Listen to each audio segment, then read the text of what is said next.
ಸಾಕಮ್ಮ ಬೇಕಮ್ಮ ಬೇಕಮ್ಮ. ಬೇಕಮ್ಮ ಮೊನ್ನೆ ನಾನು ಬೆಂಗಳೂರಿಗೆ ಹೋಗಿದ್ದೆ. ಬೆಂಗಳೂರಿಗೆ ಹೋಗಿ ಕನ್ನಡಿಗರೋ ಕನ್ನಡಿಗರೋ ಕನ್ನಡಿಗರೋ ಅಂತ ದುರ್ಬಿನ್ ಹಾಕಿ ಹುಡುಕ್ದೆ. ಇಲ್ಲ ಇದ್ದ, ಒಬ್ಬನೇ ಒಬ್ಬ ಕನ್ನಡಿಗ ಇದ್ದ, ರಾಮೇಗೌಡ. ಅಚ್ಚು ಕನ್ನಡಿಗ ಪಾಪ. ಈಗ ಅವನ್ ಪರಿಸ್ಥಿತಿ ಏನ್ ಗೊತ್ತಾ? ಈ ಕಡೆ ತಿರುಗಿ ಅಪ್ಪ ಕನ್ನಡ ಅಂದ್ರೆ ಅವನು ಎನ್ನಡ ಅಂತ. ಎನ್ನಡ ಎನ್ನಡ ಅಂತ ಹೇಳ್ತಿದ್ಯಾ ಅಂದ್ರೆ ಎನ್ನಡ ಅಂದ್ರೆ ನಮ್ ಭಾಷೆಯಲ್ಲಿ ಏನು ಅಂತ ಅರ್ಥ ಅಂತಾನೆ. ಈ ಕಡೆ ತಿರುಗಿ ಅಪ್ಪ ಕನ್ನಡ ಅಂದ್ರೆ ಯಕಡ ಅಂತ.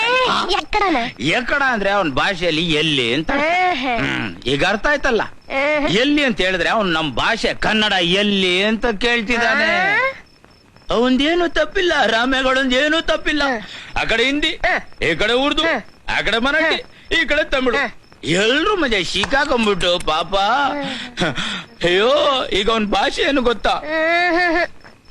ಬೆಂಗಳೂರ್ಗೂ ಗಯಾತ, ಅಲ್ಲಿ ರಾಮೇಗೌಡ ನಿಂತಿದ್ದ. ರಾರಾನ್ చెప్పిన వరమాటం చెల్లిట వాట్కనిడు నాయండ మగ అంగన ಪರಂಜು ನ್ಯಾಯ ಪಪ್ಪು. ಏನಿದು? ಇದೇನು ಗೊತ್ತಾ? ಈಗಿನ ನಮ್ಮ ಬೆಂಗಳೂರಿನ ಕನ್ನಡ ಭಾಷೆ. ಅರ್ಥ ಆಯ್ತಾ?